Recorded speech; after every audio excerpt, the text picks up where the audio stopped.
এখন আমরা চলেছি বাবা নকুলেশ্বর ভৈরব মন্দিরেতে, বাবা নকুলেশ্বর ভৈরবের দর্শন করতে।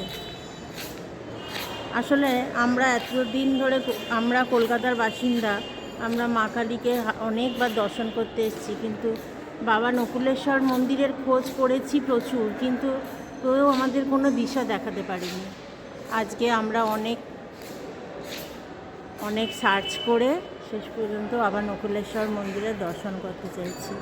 হে বাবা নকুলেশ্বর, তুমি আমাদেরকে কৃপা করো। বাবা নকুলেশ্বর, আমরা আসছি তোমার দর্শন করতে।